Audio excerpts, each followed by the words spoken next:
sera Lizzie. Lizzie la cerise sur les... mais avant, Dessert, ce sera un bon dessert. mais avant le dessert, je vous invite à manger un peu. لكن شوية قبل طبعا. Alors, c'est fatal puisque aujourd'hui on est dans une situation de blocage. On ne peut plus ni avancer ni reculer.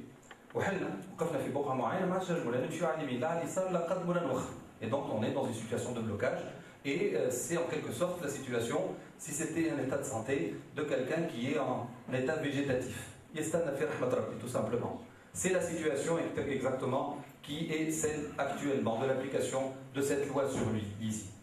Alors la question qu'on se pose, c'est est-ce que la crise ou les crises ont été causées par le droit ou par la règle juridique qui a été mise en place? C'est la première question qu'on se pose.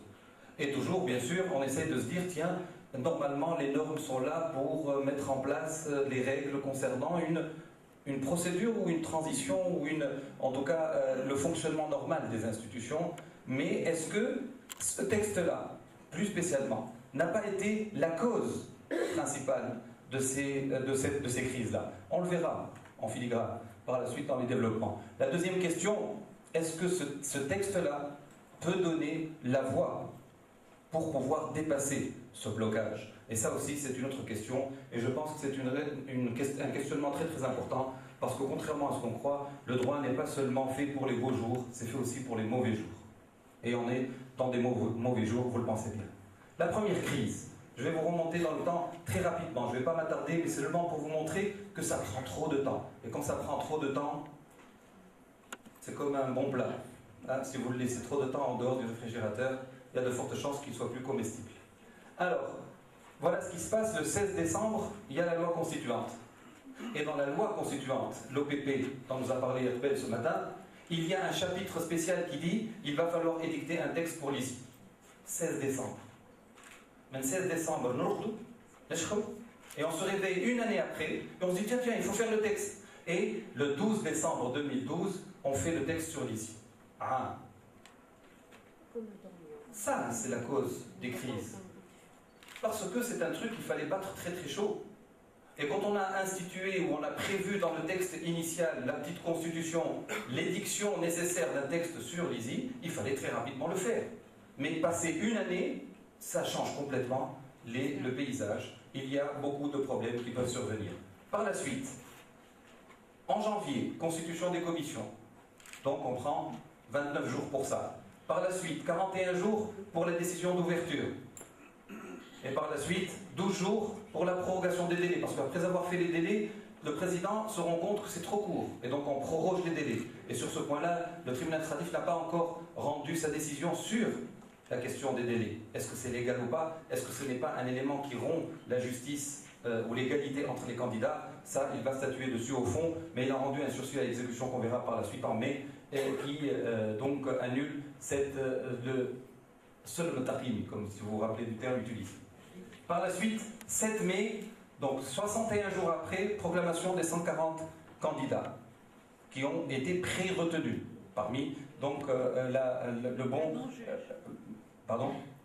Oui. Et coup de théâtre, le 14 mai, sursis à exécution du tribunal administratif relatif à la grille, et c'est bien sûr la première crise. Première crise, on est en train d'avancer dans un processus, le tribunal vient dire, ah non, dans le processus, il y a une illégalité. La grille n'est pas conforme à ce qu'a prévu le texte. Et donc, tout ce qui a été fait jusqu'à maintenant, il doit être refait. Alors on a entendu bien sûr des remarques genre هذا قرار جائر وهذا قرار غير مقبول والمحكمة الإدارية شو مدخلها في الأمور هذه. Ce n'est pas un acte administratif, c'est un acte politique. On a entendu toutes les possibles justifications pour pouvoir en tout cas ne pas se soumettre à cette décision. Le plus important, c'est que quand même on s'y est soumis par la suite. Les structures ou les instances constitutionnelles s'y sont soumises. Alors, les deux textes, je ne vais pas les lire. Le 16, l'article 6, il prévoit qu'il y a une procédure bien déterminée pour choisir les membres de l'ISI. Et cette procédure-là est normalement, ou en tout cas ces candidatures-là, sont déterminées par l'article 7. Et c'est sur la base de cela qu'a été introduit le recours sur la violation de ces articles 6 et 7. Que dit le tribunal d'une manière générale? C'est premièrement une requête qui est collective. Il doit y avoir une vingtaine ou 25 personnes qui ont ensemble présenté cette requête-là, et donc le sursis à exécution, qui demande l'annulation de quoi? Du barème qui a été mis en place pour juger ou pour évaluer les candidatures à cela. Nihel est en face de moi, elle a bien travaillé sur ça pour montrer que c'était une grille qui était aberrante. Elle a tout à fait raison, c'était un truc monumental. Bien. Le plus important, c'est que, voilà ce que dit le tribunal, et c'est quelque chose de tout à fait normal. Il dit un arrêté appliquant un texte de valeur supérieure ne peut rien ajouter à ce texte-là. Il ne fait que en proposer l'application. Mais donc il ne peut pas, un arrêté du président de l'Assemblée nationale ne peut pas ajouter des conditions supplémentaires. Autrement, il aurait fait ou eu un rôle de législateur. C'est les b.a.-ba du droit. Bien. Et donc, le Mahmoud Roul, c'est ce qui s'est passé, puisque dans la grille d'évaluation, on a trouvé d'autres critères qui n'étaient pas prévus par le fameux article 7 de la loi 23, et qui sont شرط المؤهلات العلمية النص في الفصل 7 ما يحكيش عليها زادت كمان دونك اللي عنده ليسانس ياخذ الطون واللي عنده والناس الكل ولا تلعب بعد وقتها لهذا يعطي روحه في النوامر bien sûr parce que c'est une question d'évaluation mais ce critère-là n'existait pas. Deuxièmement, ترتيب رقمي بخصوص المشاركة في مجال الانتخاب, là aussi le texte ne le dit pas. Et enfin, شرط السن الترتيبي en plus suivant la catégorie professionnelle avec laquelle il se présente. Donc encore une rupture d'égalité quelque part. Ce qui fait que c'était tout à fait normal que le tribunal administratif, devant cette situation-là, ne pouvait pas avoir une autre décision que celle-ci, c'est-à-dire prononcer le sursis à exécution. N'oubliez pas quand même que c'est toujours des sursis à exécution. Il est fort probable, vu l'argumentation du sursis, que le tribunal, après statuant au fond, confirme son sursis. Mais en tout cas, il faudra attendre quelques mois, je pense, pour voir les décisions, au fond, être là. Et donc, le tribunal, يأذن بإيقاف تنفيذ شنو؟ السلم التقييم إذن عملية فرز الملفات. Et donc, tout s'arrête à ce niveau-là. Et donc, tout le travail tombe à l'eau. Crise, bien sûr. C'était exactement le lendemain ou la veille plutôt du colloque qu'on avait fait sur les défis des élections. Je me rappelle très très bien à la Bibliothèque nationale. Et donc ce qui s'est passé, c'était qu'allait faire l'Assemblée nationale constituante. Consultation des spécialistes, et on a trouvé la solution. Premièrement, le président de l'Assemblée fait marche arrière puisqu'il ne parle plus de Qarar Jed, mais il dit c'est le tribunal administratif, et donc tout à fait normal, on se soumet, et donc il s'y est soumis. Et pour cela, il a composé, ou en tout cas créé un comité d'experts qu'il a consulté pour voir quelle était la meilleure solution. Et les experts ont dit à l'ANC, ne vous cassez pas la tête, faites une nouvelle grille conforme à l'article 7. Et ils se sont mis à travailler sur la grille de l'article 7 en collaboration et en consultation avec les juges du tribunal administratif. Ce qui, en tout cas, n'allait plus poser problème pour l'avenir. L'épilogue de la première crise, donc, c'est ça, adoption d'une nouvelle grille d'évaluation où on a enlevé tous ces éléments-là qui étaient en plus. Bon. Bien. Il est connecté, je ne sais pas si je suis connecté. Oui, il y a le wifi qui marche. Il faut qu'Aline, toi,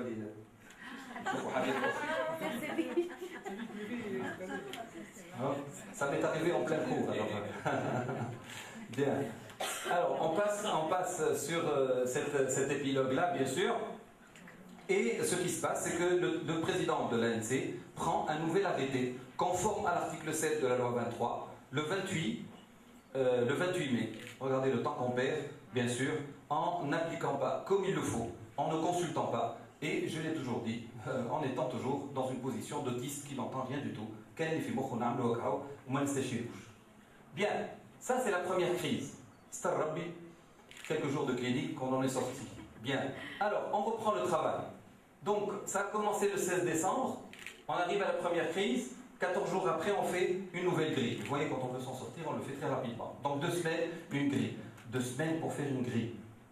Ayez en tête ce délai-là, parce qu'il parle de faire le code électoral. en 2 semaines. Hein? Bon. Hein? Bien. Par la suite, le 28 mai, donc, nouvelle grille de concertation, donc issue d'une concertation. Par la suite, les 36 candidats sont quand même, il a fallu 47 jours à peu près pour avoir la liste des 36 candidats qui allaient passer devant la plénière. Par la suite, la plénière commence le 19 juillet pour la sélection des 9 membres. Et là, qu'est-ce qui se passe? Je ne sais pas si vous y avez été ou pas, mais moi, j'ai pas quitté, j'ai pas le cœur assez de force de truc pour aller assister à l'ANC. Mais j'ai vu ça à la télé. Bien. Alors, crise numéro 2. Celle-là, elle pouvait être fatale. Et elle l'est, à mon avis. Alors, cette crise 2, c'est quoi? C'est que l'ANC n'a jamais pu aboutir à sélectionner les 9. Parce qu'on a créé un texte avec un problème, sans aucune prétention. Mais quand il était à l'étape de projet, j'avais dit, le processus ne peut pas marcher comme ça. Quand on fait un texte juridique sur une procédure bien déterminée, on peut, pour garantir la qualité du choix, etc., de membres par exemple, prévoir en tout cas une majorité de votes qui soit assez élevée. Et ils ont choisi 3/4 de la commission qui est composée de 22, donc 17. Et par la suite, quand on passe à la plénière, kiff. Il faut que 145 députés puissent voter sur chaque candidat pour pouvoir passer ce candidat-là. Et j'avais dit à ce moment-là, oui, mais quand on n'a pas ça en premier tour, on fait un deuxième tour de vote, c'est acceptable. Mais si on n'a pas encore les 9, on fait un troisième tour de vote. Et Et donc, quand on essaye de mettre en place un processus, il faut penser au blocage. Et j'avais dit à ce moment-là, en cas de blocage, il faut prévoir autre chose. Mais bien sûr, on y revient. L'autisme, bien sûr. Et là, on est tombé exactement dans ce cas-là. Vous allez dire, c'est un oiseau de mauvais augure, mais bon. Alors, ça c'est l'article 6 dont je vous parle. Les 145 voix, bien sûr, nécessaires qui peuvent conduire au blocage. Et on n'a pas pensé à trouver quelque chose qui soit acceptable dans ces cas-là, ce qui fait que ça a donné ce processus-là, avec une journée où on a fait 2 tours, on a obtenu 6 membres sur 9. Le lendemain, on a fait encore 2 tours, ça a été 8 sur 9. Par la suite, à partir du 21, on a eu toujours des votes infructueux. Une autre catastrophe est arrivée entre-temps, c'est qu'un des membres élus a démissionné, et le texte ne prévoit pas le cas de démission en cours de vote, et donc avant la constitution de l'instance. Et par la suite, on a continué le 23, et le 25, Allah yarhamou, on a eu l'assassinat de Sil Brahmi. Et donc, qu'est-ce qui s'est passé? Bien sûr, blocage, crise. On ne peut pas avancer, ni reculer. On est dans une situation où les grosses œuvres, ça بدل وقف. لا ينجم يهدر ولا ينجم يكمل. وقفوا. Bien sûr, c'est ça le grand problème. Et donc, il fallait trouver une solution. En tout cas, le texte en lui-même ne prévoit rien du tout de bon pour pouvoir s'en sortir. C'est la deuxième crise. Et cette deuxième crise, bien sûr, est causée par une mauvaise prévision, en tout cas de ce processus, par le texte. Et cette situation de blocage est irréversible dans cette situation-là. Vous allez me dire quelle est la solution. Je vous donne le fond de mon idée et ce que j'avais proposé dans le temps. J'avais dit, si on fait 3 tours de vote et qu'on n'obtient pas la majorité requise, il ne faut pas oublier que la démocratie athénienne a commencé par une modalité de consultation, que le vote, c'est le tirage au sort. انت عندك 1000 دوسي خرجت منهم 36 ديجا اخترت و36 عديتهم للمجلس وما نجمش تحصل على هال 145 صوت. شنو نعمل premier tour, deuxième tour, troisième tour, je n'ai pas les 9, je prends les 4 اللي بتحصلش عليهم ونعمل tirage au sort. وتفصل كحكي bien sûr, et personne ne peut dire que le tirage au sort n'est pas démocratique. On l'a pas fait. Et donc, on est dans cette situation de blocage. C'est la deuxième crise. Et les journaux, bien sûr, tout à fait normal, l'ANC est dans l'impasse. Ou plutôt l'ISI est dans l'impasse. Là, c'est un blocage irréversible. Reprenons notre processus de crise. Première crise, après quelques jours. Deuxième crise, le 23 juillet. Eh bien, on se dit, ça va se résoudre. On va trouver la solution. Et on avance, bien sûr, 19 septembre. Encore, alors, le coup fatal. L'infarctus mortel. le 19 septembre 2013, 7 sursis à exécution sont édictés. Je viens de savoir qu'il y en a 8, mais ce n'est pas un problème. En tout cas, sur les 7, il y en a 6 qui rendent un sursis à exécution, et c'est la crise numéro 3. Il s'agit de quoi cette fois-ci? La dernière fois, c'était une décision ou un sursis à exécution sur la grille d'évaluation. On a réglé ce problème. Maintenant, tous ces recours-là ont été introduits contre la décision du choix des 36. Donc c'est la manière de faire dans le choix des 36 candidats présentés à la plénière. Les requérants confirmés dans leurs revendications par le tribunal administratif va décider tout simplement que, conformément à la loi 23, il y a une grille d'évaluation, suivez mon raisonnement qui est très simple, même assez simpliste, et la loi prévoit une grille d'évaluation pour sélectionner les candidats, les dossiers et les classer par ordre de mérite. L'effet utile du texte, à quoi servirait cette grille pour le classer par ordre de mérite si par la suite, quand je vais voter pour pouvoir choisir ces candidats, je ne respecte pas cet ordre-là? Ça n'a pas de sens. Et donc, maintenant, un classement que vous avez effectué, et bien par la suite, vous allez prendre le premier candidat, vous dites, allez, les 22, est-ce que vous êtes d'accord ou pas? On vote. Kent Hassan al-Asbatash, il est admis, on passe au deuxième parce qu'il en faut 2 par catégorie, 4 en tout, il faut dire en respectant le sexe. Eh bien, si ça n'est pas le cas, ou plutôt, si ça n'est pas le cas, on passe au suivant. Eh bien, ça n'a pas été fait. Et on a su par la suite que, par exemple, un candidat qui était classé 10e par ordre de mérite, automatiquement catapulté comme étant candidat d'office, sans avoir passé en revue les 9 autres. علاش؟ خاطر المفاهمات حسبيه. تفاهمنا. انا عندي لي هذا وانا عندي لك هذاك، اللي باش تعديه لك اللي كنت جا الاوردر نتاعو العاشر، يشبي نحتفل باش نعديه دونك نعديه. مش لازم نصوتوا عليه. دونك انا ميم با ريسبكتي لا بروسيدور. انا نقول اوترومون، احنا تفهمنا ولا لا؟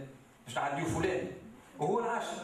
نصوتوا على الاولاني ونجيبوا 17، صوتوا على الثاني ونجيبوا 17، صوتوا على الثالث ونعمل بي في دون سو سونس اللي عملت على 9 الاولانيه ما تحصلت على 17 وهو جا على 17. Là, c'est un truc légal, c'est ça, être légaliste. Et c'est ça, respecter la règle de droit. Nous, on ne veut pas la respecter. Voilà. Donc, ce qui s'est passé, c'est cela. On arrive à cette situation-là. Par la suite, autre chose, mais ça n'est pas sur ça qu'est basée les décisions. Mais ce qu'on a su par la suite, c'est que dans les candidats qui ont été présentés, le sérieux de cette commission a fait qu'on a un magistrat qui n'est pas. تعطينا الوقت هذا الكل ونحن نفكتوا في الملفات ويوريهم لنا في التلفزه قاعدين يشوفوا في الورق بالورق ويقيدوا وينوتيو وما دار شنو ومن بعد imaginez-vous si c'était un jury universitaire. مصيب راهو شنعونا شفتوا كيفاش هذا ما يعرفوش خدمتهم وما دار شنو هذوما يا سيدي بعد ما عملوا لنا توس السينما parce que je n'ai aucun autre qualificatif pour cela. Les interviews ou les plateaux, qu'est-ce qu'on a? On a un juge qui n'est pas un juge. ومن بعد هذه الاخرانيه مازلت سمعتها تو مقيم بالخارج ومقيم في تونس ريزيدون تونيزي ومن بعد عاد المنفذ ما قدمش الاستقاله نتاعو من الهيئه دونك ما عندوش حق يتقدم وتقدم وتعدى وصوتوا له وشكون اخر حاجه ننساش فيها والله نسيت تالمون فما خور اللي نسيت وكل مره لا والمحامي ومحامي جاء قال انا نحاوني المره اللي فاتت وتحصلت على توقيف تنفيذ في التنحيه نتاعي خاطرها إيليغال ظهر بالكاش انه المحكمه الاداريه رفضت توقيف التنفيذ فيه ورجعوه وعداوه وانتخب في الجلسه العامه. شده تقفش مشروقه ما عندها ساقين بالكل ماهيش واقفه جمله فسخ وعاود bien sûr. Alors c'est ce qui s'est passé effectivement. Alors retour à la case départ bien sûr Mouaz Bouraoui on a profité chef la chance de truc donc case départ effectivement عرفت لعبتوا المونوبولي ولعبتوا الوحده والجو دو لوا بعد العرق وشرتله والوقت ولا تعب ترجع منين جيت هذا le problème c'est qu'on n'a pas le temps en période de transition démocratique exactement. Alors, les 6 sur 6, le seul nom que j'ai laissé, c'est celui de Mouaz Bourag, parce que c'est une personne publique, et donc je peux le mettre. Les autres, j'ai enlevé le nom, bien sûr. Alors, les voilà. La majorité, c'est des avocats qui ont présenté les trucs, les recours. Quand même, il y a un huissier notaire, il y a un Tunisien à l'étranger, etc. Mouaz Bourag, c'est tout président de l'ATID, bien sûr, donc président d'une association, et lui, il n'est pas candidat, donc c'est le seul. Oui. 416 092. Ah, هذا جديد هذاك ما عرفتني من النسخ هذا الثامن اللي يحكي عليه. Donc, le seul problème juridique qui se pose effectivement, c'est le recours muta'addid, parce que ça pose le problème de l'intérêt à agir. Mais respect, c'est tard. Alors, donc, le recours introduit par Atid, ça pose le problème de l'intérêt à agir, mais là, le tribunal administratif a déjà donné son avis dans le sursis de mai sur cette question-là, puisque sur cette question, bien sûr, il a considéré que la composition et la mise en place de l'ISI est quelque chose qui concerne tous les Tunisiens, et non pas seulement les candidats. Et donc n'importe lequel des Tunisiens électeurs est tout à fait habilité à présenter donc un recours contre ces décisions-là. Alors, sur le plan du fond de la question juridique, etc., tout ça c'est des questions qu'on peut soulever par la suite, il n'y a aucun problème. Mais sur le plan juridique, bien sûr, ce que je vous ai expliqué tout à l'heure, le tribunal prend cela en considération, il y a une grille d'évaluation, donc il faut respecter la grille d'évaluation. Comme la grille n'a pas été respectée, donc le choix des 36 tombe à l'eau. Et donc, tout à fait normal que l'on revienne à la case départ. Et donc, tawqif tafid matfahmi.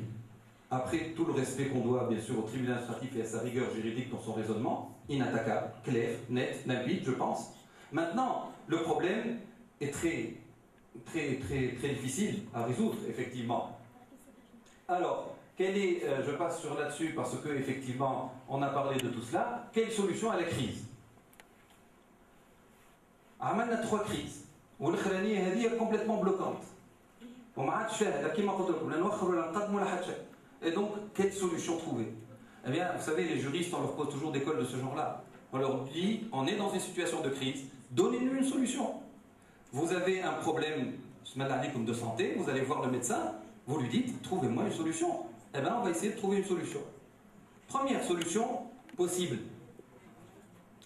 c'est que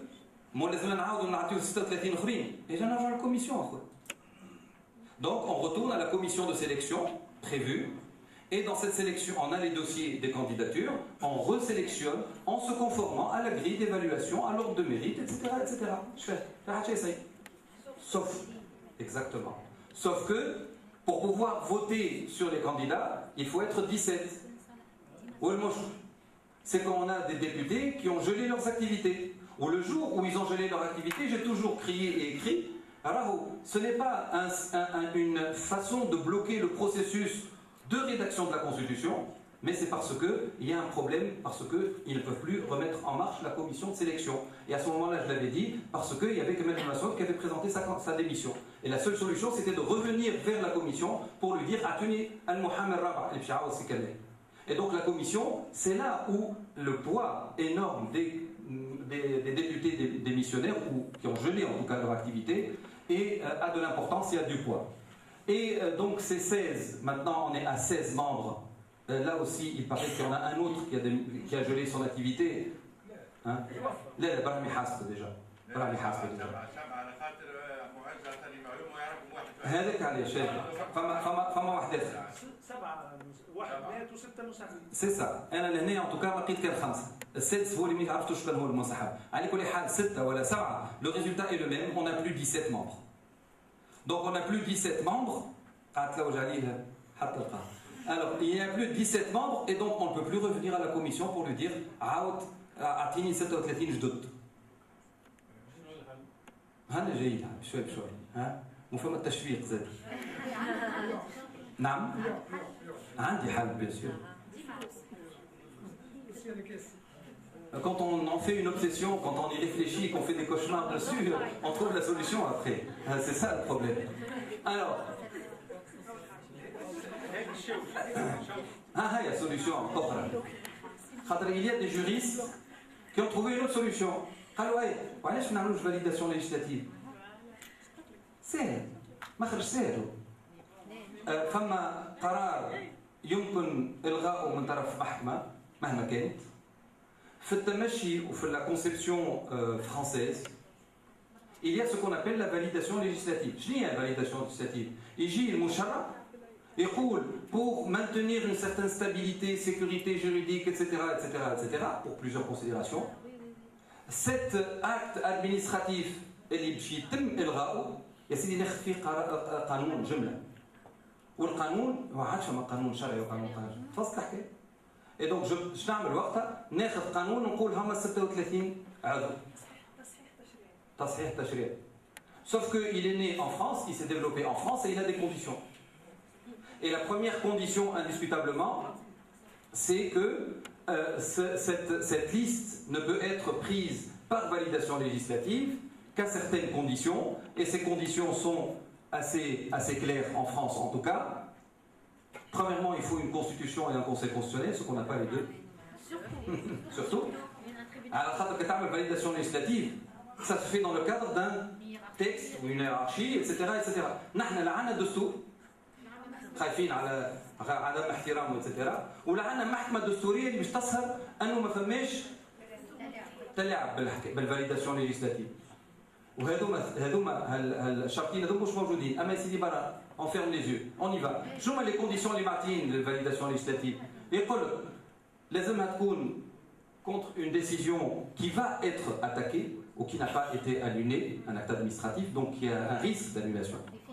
Voilà. La non-rétroactivité en matière pénale, ça tombe sous le sens. Il faut que ça soit pour un motif d'intérêt général et il faut que ça soit un caractère nécessairement circonscrit de la validation. En tout cas, un domaine d'application très très large. Le problème qui se pose dans ces cas-là, parce que pour les trois autres points, ça ne pose pas de problème, c'est l'intérêt général. Est-ce que فما مصلحة عامة باش نطفي الضوء على illégalité على خاطر 36 نعاودوا ما نرجعوهمش للجنة وناخذوهم قانون؟ Je ne pense pas qu'il y ait péril dans la demeure sur ce plan-là. Et donc même avec ces conditions-là, c'est quelque chose qui ne se tient pas. Et donc validation législative, je ne pense pas. Retourner à la commission, on ne peut pas. Validation législative, ça me paraît difficile et inacceptable. Ou en plus, concernant la validation législative, الهيئة اللي بتعمل الانتخابات وباش تعطيوها الثقة وقت اللي هي من دخولها ديجا ملفقة تظهر ملفقة معناتها طفينا الضوء sur une inégalité congénitale dans sa constitution. معناها نهار آخر تجي هي تحب تحكم وتحب تفصل ما بين des personnes qui vont être candidats à des élections يقول لها انت شكون انت ساعتها ما حقكش موجود انت جملة انت illégal ساعتها. Et donc, c'est quelque chose qui va, bien sûr, attaquer ou toucher la crédibilité de l'instance. Et donc, ça n'est pas une solution. Pas de validation. Pas de validation. Pas de commission. Et donc, quelle est la solution? Il n'y a pas d'autre solution. Il n'y a pas d'autre solution. Qu'une seule chose. Les élus, ils ont gelé leurs activités. Ils sont indispensables. Il suffit tout simplement de leur dire venez, quelles sont vos revendications, et politiquement trouver une solution pour les satisfaire. Il n'y a pas 1000 autres solutions. Aucune autre. Et donc c'est une solution politique. Ce n'est pas une solution juridique, et ça va dans le sens de ce qu'a dit Erbel ce matin, où effectivement je confirme exactement la même chose. Pardon? Non, ce n'est pas un chantage. C'est pas au chantage. C'est pas succomber au chantage. Et on cherche les députés, les candidats, le fonctionnement normal de la commission. Ah oui, bien sûr. Ça c'est la politique. Ça c'est la politique. Bien. Alors, moi je dis tout simplement une chose, c'est que les crises sont encore là à nous guetter. On n'a pas terminé. Parce que après la mise en place de l'ISI, c'est des étapes où il pourra y avoir des crises. L'élection, quand il va y avoir passation entre l'ancienne ISI et la nouvelle ISI, vous allez voir les crises. Quand il va y avoir l'installation de l'organe exécutif et des instances régionales, vous allez voir les problèmes. Quand il va y avoir la détermination des circonscriptions électorales, j'aime mieux ne pas y penser. quand il va avoir l'édiction du code électoral, alors qu'un code électoral en moyenne c'est 250 articles, nous avons 140 articles de la Constitution, et l'inscription des électeurs, c'est encore un autre problème. Et donc les crises, je vous dis tout simplement, il faut s'y attendre. Merci.